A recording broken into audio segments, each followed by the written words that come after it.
Welcome to exam materials. आज हम 1 और 2 मई के जितने भी इंपॉर्टेंट क्वेश्चन हैं बने हैं उनके बारे में आज हम जानेंगे। तो चलिए शुरू करते हैं। हमारा पहला प्रश्न, कौन सी एयरलाइन देश में स्वदेशी navigation system GPS aided geo augmented navigation GAGAN का उपयोग करके विमान उतारने वाले देश की पहली एयरलाइन बन गई है? तो ये बन गई है इंडिगो, यानी ऑप्शन नंबर बी हमारा सही हो जाएगा। हमारा अगला प्रश्न है, किस कंपनी ने 5000 EV चार्जिंग पॉइंट स्थापित करने के लिए राष्ट्रीय रियल एस्टेट डेवलपमेंट काउंसिल यानी NAREDCO के साथ सहयोग किया है? तो ये सहयोग किया गया है टाटा पावर के द्वारा, यानी ऑप्शन नंबर डी हमारा सही हो जाएगा। टाटा पावर ने national real estate development council यानी NAREDCO महाराष्ट्र के साथ अपने सदस्य की डेवलपर संपत्तियों में 5000 EV चार्जिंग पॉइंट स्थापित करने के लिए सहयोग किया है।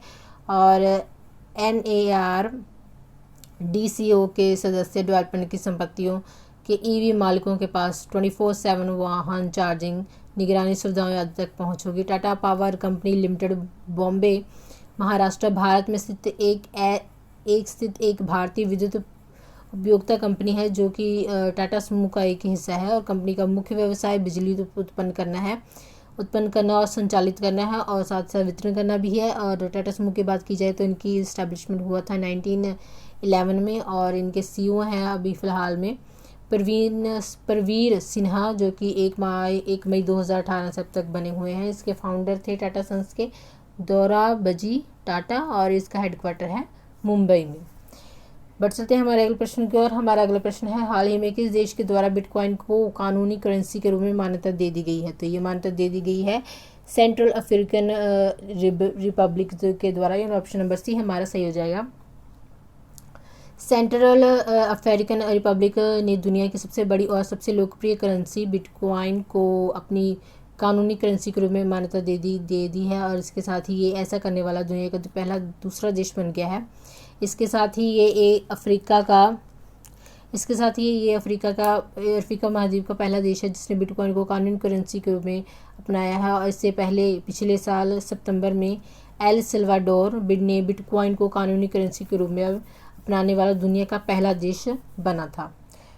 हमारा अगला प्रश्न है, हाल ही में किस केंद्रीय मंत्री द्वारा 90 दिवसीय अभियान आज़ादी से अंत्योदय तक शुरू किया गया है? तो ये शुरू किया गया है गिरिराज सिंह के द्वारा, यानी ऑप्शन नंबर बी हमारा सही हो जाएगा। केंद्रीय ग्रामीण विकास और पंचायती राज मंत्री गिरिराज सिंह ने हाल ही में आज़ादी से अंत्योदय तक का शुभारंभ किया है। ये एक 90 दिवसीय अभियान है जिसमें 28 राज्यों केंद्रीय शासित प्रदेशों के 75 जिलों को 9 केंद्रीय मंत्रालयों की लाभार्थी योजना का साथ संतृप्त करने का मिशन है। अभियान का लक्ष्य 17 चुनिंदा योजनाओं को सीधे लाभार्थियों के संतृप्ति मोड में सहायता प्रदान करना है, यानी उनको जागरूक करना है और इनको इस योजनाओं के साथ जोड़ना है। हमारा अगला प्रश्न है, हाल ही में किस सुरंग को इंडियन बिल्डिंग कांग्रेस यानी IBC बेस्ट इंफ्रास्ट्रक्चर प्रोडक्ट का पुरस्कार मिला है? तो ये पुरस्कार मिला है अटल सुरंग को, यानी ऑप्शन नंबर सी हमारा सही हो जाएगा।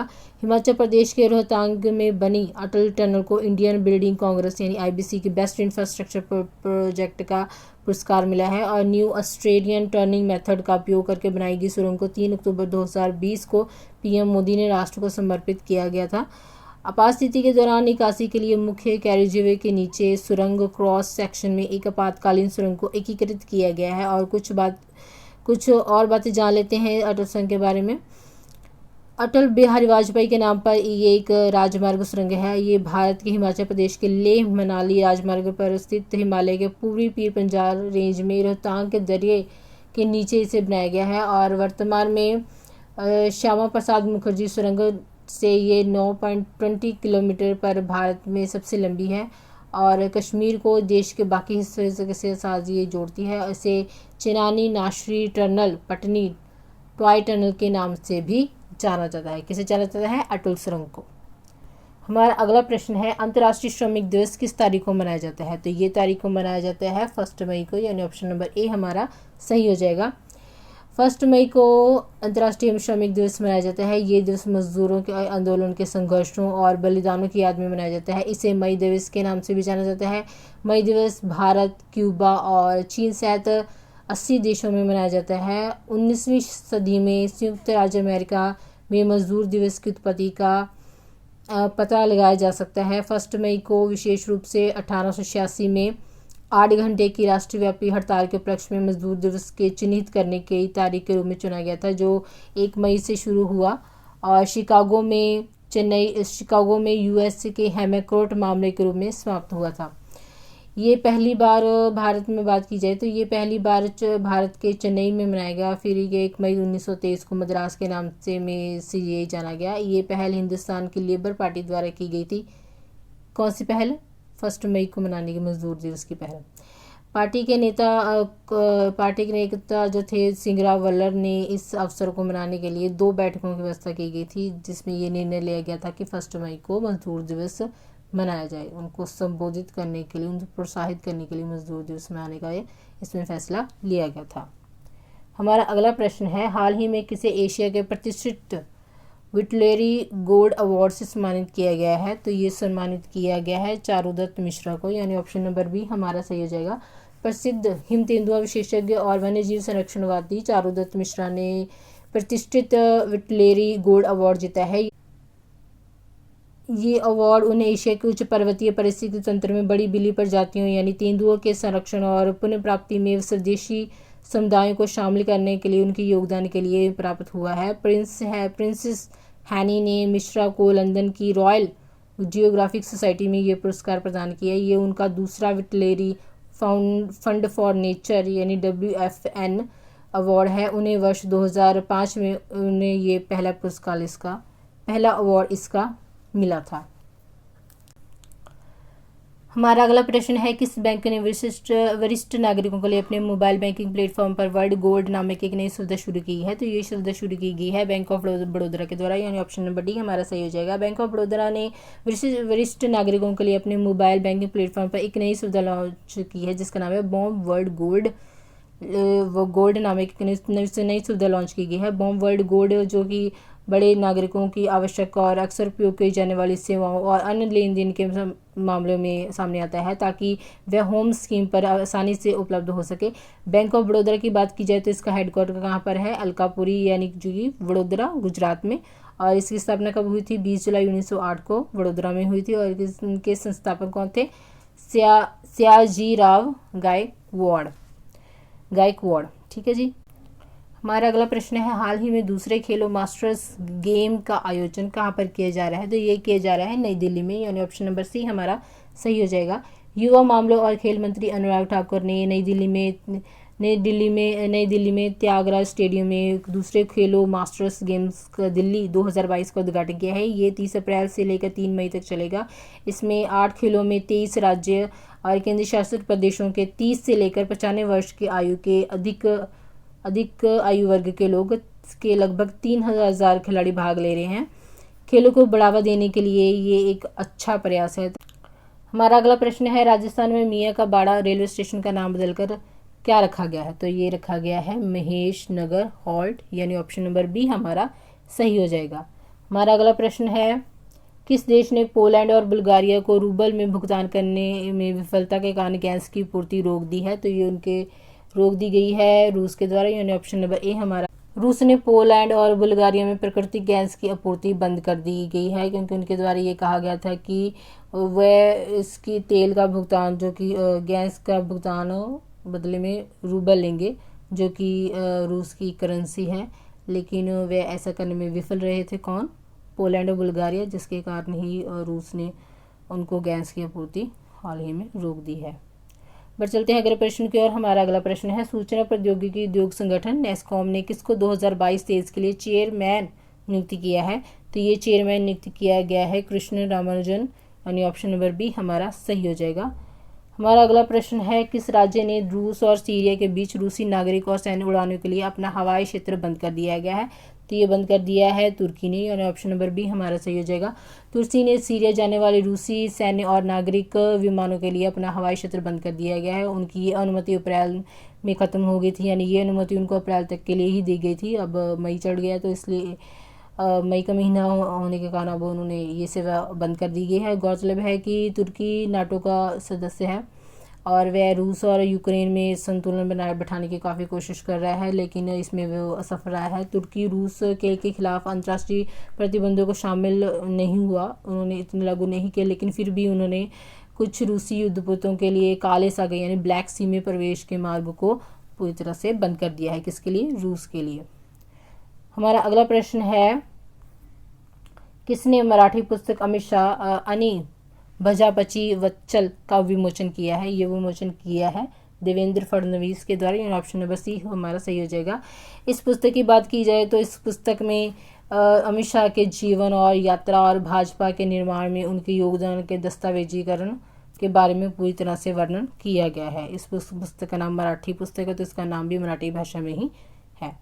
और चलते हैं हमारे अगले प्रश्न की ओर। हमारा अगला प्रश्न है, हाल ही में INS घड़ियाल किस मिशन के तहत महत्वपूर्ण जीवन रक्षक दवाएं देने के लिए कोलंबो पहुंचा है? तो ये पहुंचा है किस मिशन के लिए? सागर 9 के मिशन के लिए ये कोलंबो पहुंचा है। क्योंकि आपको पता ही है कोलंबो कहाँ पर है? श्रीलंका। श्रीलंका में अभी हाल ही में एक इमरजेंसी लगी है जहाँ पर फूड की बहुत ज़्यादा कमी हो गई है। क्यों कमी हो गई है फूड की? क्योंकि कोविड-19 की वजह से उनकी अर्थव्यवस्था पूरी तरह से अस्त व्यस्त हो गई है, जिसके कारण वहाँ पर भूखमरी का सामना उनके देश को द्वारा उनको करना पड़ रहा है। और हमारी इंडिया के द्वारा काफ़ी मदद वहाँ पर पहुँची है। बात की जाए INS घड़ियाल की, तो INS घड़ियाल ने मिशन सागर के 9वें हिस्से के रूप में कोलंबो पहुंचा है। उसमें उन्होंने 107 प्रकार के महत्वपूर्ण जीवन रक्षक दवाओं के 760 किलोग्राम से अधिक वितरित किए हैं। उनका ये उद्देश्य जो है इंडिया का, वो वहाँ पर चल रहे संघर्ष के दौरान श्रीलंका को महत्वपूर्ण चिकित्सा सहायता मुहैया करवाना है। यानी इस मामलों में इंडिया बहुत बढ़ चढ़कर उनको मदद मुहैया करवा रहा है। किसको? श्रीलंका को। हमारा अगला प्रश्न है, कौशल विकास और उद्यमिता मंत्रालय यानी MSD ने किसके साथ एक समझौता ज्ञापन पर हस्ताक्षर किए हैं? तो हस्ताक्षर किए गए हैं इसरो के द्वारा, यानी ऑप्शन नंबर बी हमारा सही हो जाएगा। कौशल विकास और उद्यमिता मंत्रालय यानी MSD ने भारतीय अंतरिक्ष अनुसंधान संगठन यानी इसरो के साथ समझौता ज्ञापन पर हस्ताक्षर किए हैं। बात करें तो हस्ताक्षर क्यों किए गए हैं? इस कार्यक्रम का उद्देश्य की बात की जाए तो इस कार्यक्रम का उद्देश्य तकनीकी कर्मचारियों के कौशल विकास और क्षमता निर्माण के लिए प्रशिक्षण प्रदान करने के लिए अल्पकालीन पाठ्यक्रमों के लिए एक औपचारिक ढांचा तैयार करना है। हमारा अगला प्रश्न है, हाल ही में उच्च न्यायालयों के मुख्य न्यायाधीशों और मुख्यमंत्रियों के संयुक्त सम्मेलन का उद्घाटन किसके ने किया है? तो ऑफकोर्स ये किया गया है नरेंद्र मोदी के द्वारा, यानी ऑप्शन नंबर ए हमारा सही हो जाएगा। नरेंद्र मोदी के द्वारा ये आयोजन का उद्घाटन किया गया है। इस आयोजन की बात की जाए तो ये आयोजन 6 साल के अंतराल के बाद आयोजित हो रहा है और ये संयुक्त सम्मेलन कार्यपालिका और न्यायपालिका के लिए एक साथ आने का अवसर है ताकि न्याय को सरल और सुविधाजनक वितरण के लिए रूपरेखा इसकी तैयार की जा सके और आने वाली चुनौतियों से निपटने के लिए आवश्यक कदमों पर इस सम्मेलन के दौरान चर्चा की जा सके। असम के किस जिले में बीमार और घायल गांव के लिए एम्बुलेंस सेवा का उद्घाटन किया गया है? तो ये उद्घाटन किया गया है डिब्रूगढ़ में, यानी ऑप्शन नंबर ए हमारा सही हो जाएगा। डिब्रूगढ़ जिले में बीमार और घायल गांव के लिए एम्बुलेंस सेवा का उद्घाटन किया गया है। इस सेवा का उद्घाटन डिब्रूगढ़ के उपायुक्त विश्वजीत पिंगू ने किया है और ये पूरे पूर्वोत्तर में पहली गाय एम्बुलेंस सेवा है। एम्बुलेंस जो कि वो थी अहमदाबाद से लाई गई थी और इसमें हाइड्रोक्लोरिक लिफ्ट लगाई गई है। हमारा अगला प्रश्न है, पेट्रोलियम और प्राकृतिक गैस मंत्रालय यानी MOPNG ने PMU की उपलब्धियों का जश्न मनाने के लिए किस दिन को उज्ज्वला दिवस के रूप में मनाया है? तो ये मनाया गया है 1 मई को, यानी ऑप्शन नंबर डी हमारा सही हो जाएगा। 1 मई को ये पेट्रोलियम और प्राकृतिक गैस मंत्रालय ने PMUY यानी प्रधानमंत्री उज्ज्वला योजना की उपलब्धियों का जश्न मनाने के लिए इस दिन को उज्ज्वला दिवस के रूप में मनाया है।